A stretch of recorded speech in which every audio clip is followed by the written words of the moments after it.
বলতেছে না, এখনো বিচার হবে না, যাও। এখন এই বাচ্চা তোমার বুকের দুধ পান করে, যদি এখন তোমাকে শাস্তি দেয় বাচ্চাটা মারা যাবে। দুধ পান না করতে পারলে সে মারা যাবে। বাচ্চারা দুধ ছাড়া ভিন্ন খাবার খাইতে শিখুক, অভ্যস্ত হোক, একটু বড় হোক, এরপরে তোমার বিচার করা হবে। মহিলা বাচ্চা নিয়ে বাড়িতে চলে গেল। ও মুসলমান, যখন বাচ্চারা অন্য খাবার খাইতে শিখেছে, আবু দাউদ শরীফের হাদিসের মাঝে আসছে, বিয়াদিহি কিসরাতু খুবজিন, ওই বাচ্চার হাতে একটা রুটির টুকরা দেয়া মহিলা রাসূলের দরবারে নিয়ে আসছে, বলতেছে, ইয়া রাসূলুল্লাহ, আপনি আমারে আর ফিরাইয়া দিয়েন না, আর ফিরাইয়া দিয়েন না। দেখেন বাচ্চাটা রুটি খাইতে পারে, এখন যদি আমারে শাস্তি দিয়া দুনিয়া থেকে বিদায় করে দেন অসুবিধা নাই, তবু আমারে হাসরের কাঠগড়ায় আসলে না বানাইয়া আমারে বিচার কইরা এখনই আমারে পবিত্র করে দেন। সুবহানাল্লাহ। এরপরে আল্লাহ নবী সাহাবায়ে কেরামদেরকে বললেন, হাররা নামক জায়গাতে নিয়ে যাও, নিয়ে তার উপরে সঙ্গে সার করা হোক, বৃষ্টির মতো পাথর নিক্ষেপ করে দুনিয়া থেকে বিদায় করে দেওয়া হইল। ও মুসলমান, তাহলে হযরতে সাহাবায়ে কেরাম রিদওয়ানুল্লাহি আলাইহিম আজমাইনের দ্বারা সামান্য কিছু হয়ে গেছে, কিন্তু এরা এমন ভাবে তওবা করছে যাদের তওবা কিয়ামত পর্যন্ত সমস্ত মুসলিম উম্মতের জন্য আদর্শ হয়ে গেছে। সুবহানাল্লাহ। এই জন্য সাহাবায়ে কেরামের ব্যাপারে লেখা আছে, আস-সাহাবাতু কুল্লুহুম মাগফুরুন, সাহাবীরা ক্ষমাপ্রাপ্ত, যাদের ব্যাপারে আল্লাহ কোরআনে ঘোষণা করেছেন, রাদিয়াল্লাহু আনহুম ওয়া রাদু আনহু, আল্লাহ তাআলা তাদের প্রতি রাজি হয়ে গেছে, তারাও আল্লাহর প্রতি রাজি। হাসরের মাঠে নূর তাদের সামনে দৌড়াদৌড়ি করবে, তাদের সামনে দৌড়াদৌড়ি করবে, পিছনে দৌড়াদৌড়ি করবে, ডান দিকে দৌড়াদৌড়ি করবে, বাম দিকে দৌড়াদৌড়ি করবে। হাসরের ময়দানে আল্লাহ তাআলা এদের প্রতি রাজি, তারাও আল্লাহর প্রতি রাজি হয়ে গেছে। এখন বাকি রইলাম আমরা যারা সাধারণ মানুষ, আমরা তো ডান দিকে তাকাইলে গুনাহ করি, বাম দিকে তাকাইলেও গুনাহ, সামনের দিকে তাকাইলেও গুনাহ, পিছন দিকে তাকাইলেও গুনাহ। তো আমাদেরকে আল্লাহ বলতেছেন, ওয়াসারিউ ইলা মাগফিরাতিম মির রাব্বিকুম, আল্লাহর বান্দারা আসো আসো, তোমাদের রবের পক্ষ থেকে মাগফিরাত নিয়ে রব প্রস্তুত আছেন। বান্দা যত বড় গুনাহগার হোক না কেন, যদি আল্লাহর কাছে চোখের পানি ছাড়িয়া খালেস দিলে তওবা করো, গুনাহ মাফ চাও, তোমার গুনাহ আল্লাহ তাআলা মাফ করে দিবেন। সুবহানাল্লাহ। হাদিসে আসছে, আন আব্দুল্লাহ ইবনে মাসউদ রাদিয়াল্লাহু তাআলা আনহু قال قال رسول الله صلى الله عليه وسلم التائب من الذنب كمن لا ذنب له, সে গুনাহ থেকে তওবা করে, সে এমন ভাবে নিষ্পাপ হয়ে যায় যেন সে তার জীবনে কোনো গুনাহই করে নাই। সুবহানাল্লাহ। এই জন্য হযরত উলামায়ে কেরাম লিখেছেন যে দুই প্রকার গুনাহ, তার মধ্যে এক প্রকার হইল কবিরা গুনাহ। কবিরা গুনাহ থেকে তওবা করতে হইব। তওবার জন্য তিনটা শর্ত, যেই গুনাহে লিপ্ত ছিলেন তা ছেড়ে দিতে হবে। দুই নাম্বার, এই গুনাহের উপরে নাদামাত আলাল মাসিয়া, ওই গুনাহের উপরে লজ্জিত হওয়া লাগবে। আল্লাহ, অপরাধ করেছি, অন্যায় করেছি, আর করব না। আল্লাহ, অপরাধ করেছি, অন্যায় করেছি, আর করব না। এক নাম্বার ছেড়ে দেওয়া, দুই নাম্বার লজ্জিত হওয়া, অনুতপ্ত হওয়া, তিন নাম্বার শর্ত এই ওয়াদায় প্রতিজ্ঞাবদ্ধ হওয়া, আর গুনাহ করব না। এই ওয়াদার উপরে মরণ পর্যন্ত অটল থাকা। এইভাবে যদি কোনো আল্লাহর বান্দা তওবা করে, আল্লাহ তার গুনাহগুলি মাফ করে দিবেন। সুবহানাল্লাহ। আল্লাহ নবী বলেন, কুল্লু বানি আদম খাতা ওয়া খায়রুল খাত্তাইনা আত-তাওয়াবুন, আদম সন্তান বলতে পাপিষ্ঠ, ভুল করে, আল্লাহ নবী বলেন সবচেয়ে শ্রেষ্ঠ ভুলকারী হইল যে গুনাহ করে তওবা করে। বুঝা গেল গুনাহ হইতে পারে, মানুষ হিসাবে অন্যায় অপরাধ খাতা কুসুর হইতে পারে, তবে ওই মানুষটাই আল্লাহর কাছে প্রিয় যেই মানুষটা খাতা কুসুর কইরা ত্রুটি কইরা গুনাহ কইরা গুনার উপর অটল থাকে না, দৌড়ায় আল্লাহর দরবারে গিয়া আল্লাহ যা করেছি অন্যায় করেছি অপরাধ করেছি আর করব না, আর করব না, আর করব না। আল্লাহর পয়গম্বর বলেন শুধু তাই নয়, কোরআনে আল্লাহ বলেছেন আসো মাগফিরাতের জন্য আসো, আমি আল্লাহর কাছে আসো গুনাহ মাফ চাও। আবার আল্লাহ তাআলা আল্লাহর রাসূল বলতেছেন আল্লাহ তাআলা দুনিয়ার আকাশে প্রত্যেক রজনীতে শেষ রাত্রিতে আসিয়া ডাকতে থাকে আল্লাহর রহমত, আসো মাইয়াদউনি ফাস্তাজিব লাহু, কে আছো রে আমি আল্লাহর কাছে দোয়া করবা, আমি আল্লাহ তোমার দোয়ায় সাড়া দিব। মাইয়াস্তাগফিরুনি ফাগফির লাহু, হে যুবক সারা জীবন অন্যায় করেছো অপরাধ করেছো, আমি আল্লাহর কাছে মাপ চাও, আমি আল্লাহ সাগর পরিমাণ গুনাহ হইলো আমি আল্লাহ তোমারে ক্ষমা করে দিব। মাইয়াসআলুনি ফাউতিয়াহু, কে আছো রে আমি আল্লাহর কাছে চাইবা, আমি আল্লাহ তোমার চাওয়া পূরণ করে দেব। আমি আল্লাহর কাছে চাইবা, আমি প্রস্তুত আছি তোমার গুনাহগুলি মাফ করে দেব, তোমার যত চাওয়া পাওয়া আছে সবগুলি আমি আল্লাহর কাছে চাইবা, আমি আল্লাহ তোমাকে পূরণ করে দিব। ইজা সাআলতা ফাসআলিল্লাহ ওয়া ইজা ইসতাআনতা ফাসতাইন বিল্লাহ। যখন চাইবা আল্লাহর কাছে চাইবা, যখন সাহায্য চাইবা আল্লাহর কাছে সাহায্য চাইবা। এই জন্য আল্লাহ বলতেছেন ওয়াসারিউ ইলা মাগফিরাতিম মির রাব্বিকুম, এই গেল যে কবিরা গুনাহ থেকে তওবা করতে হবে, তওবা করলে আল্লাহ মাফ করে দিব, যত বড় কবিরা গুনাহ হোক না কেন তওবা করলে আল্লাহ মাফ করে দিব।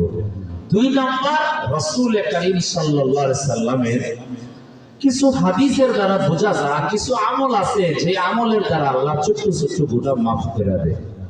কোরআনে কারীমে আল্লাহ বলেন ইন্নাল হাসানাত ইউযহিবুনাস সাইয়্যাত, বান্দা কিছু নেক আমল আছে করবা আল্লাহ তোমার গুনাহগুলি দূর করে দিবেন।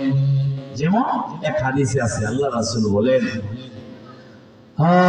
মান শাবা শাইবাতান ফিল ইসলাম কানাত লাহু নূরান ইয়াউমাল কিয়ামা।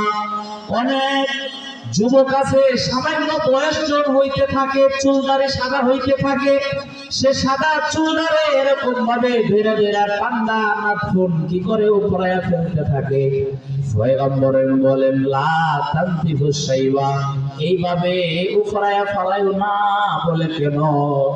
মান শাবা শাইবাতান ফিল ইসলাম, ও ইসলামের মধ্যে যে ব্যক্তি তার চুলদারি সাদা হয়ে যায়, এই চুলদারি যে সাদা হয়ে গেছে সেটা হাসরের ময়দানে তার জন্য নূর হয়ে যাবে। সুবহানাল্লাহ। শুধু তাই না, আরেক হাদিস আছে নবী বলেন মান শাবা শাইবাতান ফিল ইসলাম কাফফারাল্লাহু বিহা খাতিয়া, ও যে শিশুকাল ইসলামে কাটাইলো, কিশোরকাল ইসলামে কাটাইলো, যৌবনকাল ইসলামে কাটাইলো, এইভাবে সে বার্ধক্য উপনীত হয়ে গেল। ও বাবা, যার চুলদারি ইসলামের মধ্যে থাকতে থাকতে সাদা হয়ে গেল, পয়গম্বর বলেন কাফফারাল্লাহু বিহা খাতিয়া, আল্লাহ তাআলা তার গুনাহ মাফ করে দিবেন। 1 2 নাম্বার কাতাবাল্লাহু বিহা হাসানা, ও বাবা চুল যে সাদা হয়ে গেছে আর দাড়ি যে সাদা হয়ে গেছে, এর বিনিময়ে আল্লাহ একটা করে নেকি লিখে দিবেন। সুবহানাল্লাহ। শুধু তাই নয়, ওয়ারাফাআল্লাহু বিহা দারাজা, আল্লাহর নবী বলেন আল্লাহ তাআলা তার মর্যাদার ডিগ্রি বাড়াইয়া দিবেন, আল্লাহ তার মর্যাদার ডিগ্রি বাড়াইয়া দিবেন। তাফসীরের কিতাবে আসছে হযরত ইব্রাহিম আলাইহিস সালামের জামানা থেকে সর্বপ্রথম চুলদাড়ি সাদা হয়েছে। এর আগে মানুষের চুলদাড়ি সাদা হইতো না। ও 1100 বছর 1200 বছর বাঁচত, এরপরে চুলদাড়ি সাদা হইতো না। কিন্তু ইব্রাহিমের জামানা থেকে সর্বপ্রথম চুলদাড়ি সাদা হইতে শুরু হয়েছে। তো হযরত ইব্রাহিম আলাইহিস সালাম যখন চুলদাড়ি সাদা হইতেছে, আল্লাহর ডাক দিয়া কই, ইয়া রাব্বি মা হাযা, ওয়াল্লাহ এটা আবার কি কাজ? তার মনে তো ওনার বাপদাদা 14 গোষ্ঠী দেখে নাই চুলদাড়ি সাদা হইতে। এই কারণে যেই মাত্র সাদা হইতেছে তখন উনি আল্লাহরে কয়, ইয়া রাব্বি মা হাযা, ওয়াল্লাহ এটা আবার কি? আল্লাহ কো হাযা ওয়াকার। ইব্রাহিম, এই যে চুলদাড়ি সাদা হইতাছে এটা তোমার ইজ্জত সম্মান। সুবহানাল্লাহ। দেখি মুসলমানের ইজ্জত সম্মান। অতএব যে তানবিয়া পাওয়াতে কালো হিজাব লাগায় কালো করে এই ইজ্জত সম্মান দূর করে দিতেছে, বোঝা গেল। শুধুমাত্র মুসলমানদের মধ্যে যারা মুজাহিদ ফি সাবিলিল্লাহ, ওই ফিলিস্তিনের হামাসের মুজাহিদ যারা, এদের জন্য চুলদাড়ি কালো করা যায় আছে। কারণ যদি বুড়া হয়ে যা যুদ্ধ করতো, কাফেররা কৌমুকিটা ও বুড়ার গলায় যুদ্ধ করতো, এটার সাথে ভারত পুরো বেমান না। আর যদি একবার কসকসে কালা হয় ঠিক ওই বল ফেলা লাগবে, খবর আছে। এই জন্য বাবা, যাদের চুলদাড়ি সাদা হয়ে গেছে আল্লাহ তাআলার পক্ষ থেকে ইজ্জত। হ্যাঁ, যদি কেউ লাল করে ওই যে আপনি যে করছেন অসুবিধা নাই, এটা জায়েজ আছে, কিন্তু কালো করা কিনা জায়েজ না, হারাম। পয়গম্বর বলেন, মুসলিমের রিওয়ায়াত, ইজতানিবুস সাওয়াদা, কালো করণ থেকে বাঁচিয়ে থাকো। কিবার মুহাদ্দিসিন মিছে হযরত আল্লামা ইয়াহইয়া রাহমাতুল্লাহি আলাইহি, ওনার ইন্তেকালের পরে উনি ঘুমের ঘরে এক বুজুর্গ ওনারে স্বপ্ন দেখে বলতেছে, হে আল্লাহর ওলি, কি ব্যবহার হয়েছে আল্লাহর সাথে আপনার সাথে আল্লাহর? উনি বললেন, আমি যা শুনেছি তা তো পাই নাই। আমি আল্লাহরে ডাইরেক্ট বলেছি, আল্লাহ দুনিয়াতে যা শুনলাম তোমার ব্যাপারে তা তো পাইলাম না। আল্লাহ তো কি শুনলা, কি পাইলা না? তখন উনি মুহাদ্দিস মানুষ, এই জন্য সনদে মুত্তাসিলের সাথে হাদিস শোনায়া দিয়েছে। হাদাসানা আব্দুর রাজ্জাক আন মা'মার আন ইবনে শিহাব যুহরি আন উরওয়া ইবনে যুবাইর আন আয়েশা রাদিয়াল্লাহু তাআলা আনহা قالت قال رسول الله صلى الله عليه وسلم قال جبرائيل قال الله تعالى إني أستحي أن أعذب شيبة في الإسلام وإني شيبة في الإسلام। উনি বলেন, আল্লাহ যখন বলতেছেন, হে ইয়াহইয়া, তুমি অমুক কাজটা কেন করলে, অমুক কাজটা কেন করলে না, এইভাবে যখন ধমকানি শুরু করে দিছে, উনি বলেন, আল্লাহ আমি তো আমার উস্তাদে মুহতারাম আব্দুর রাজ্জাক রাহমাতুল্লাহ আলাইহির কাছ থেকে শুনছি। আব্দুর রাজ্জাক রাহমাতুল্লাহ আলাইহি উনি শুনছেন ওনার উস্তাদে মুহতারাম মা'মারের কাছ থেকে। মা'মার শুনেছেন ইবনে শিহাব যুহরির কাছ থেকে। ইবনে শিহাব যুহরি শুনছেন হযরত উরওয়া ইবনে যুবাইরের কাছ থেকে। উরওয়া ইবনে যুবাইর শুনছেন আম্মা জান আয়েশা সিদ্দিকার কাছ থেকে। আয়েশা সিদ্দিকা শুনছেন রাসূলের কাছ থেকে। রাসূল কারীম সাল্লাল্লাহু আলাইহি ওয়াসাল্লাম শুনেছেন জিবরাইলের কাছ থেকে। জিবরাইল শুনেছেন ডাইরেক্ট আল্লাহর কাছ থেকে। মুহাম্মদ হারগিজ না গুফতা তানা গুফতা জিবরিল, জিবরিল হারগিজ না গুফতা তানা গুফতা রাব্বুল জলিল। কি আল্লাহ তাআলা বলতেছেন, আমার লজ্জা লাগে যে মানুষটা ইসলামের উপরে জন্ম হওয়ার পরে শিশুকাল, কিশোরকাল, যৌবনকাল কাটাইয়া বার্ধক্য উপনীত হয়ে গেল, যার চুলদাড়ি সাদা হয়ে গেল ইসলামের উপরে, এই মানুষটারে শাস্তি দিতে আমার লজ্জা লাগে। সুবহানাল্লাহ।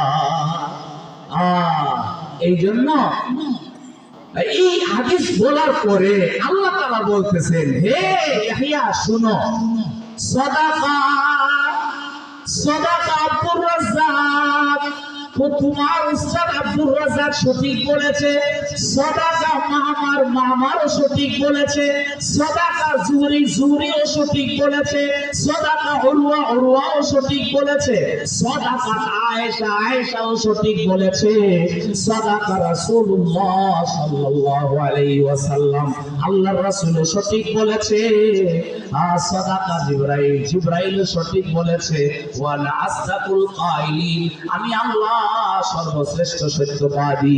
অতএব তুমি যা শুনছো সঠিক শুনছো। বৃদ্ধ মানুষকে শাস্তি দিতে আমার লজ্জা লাগে, আমি আল্লাহ তোমারে মাফ করে দিলাম। সুবহানাল্লাহ।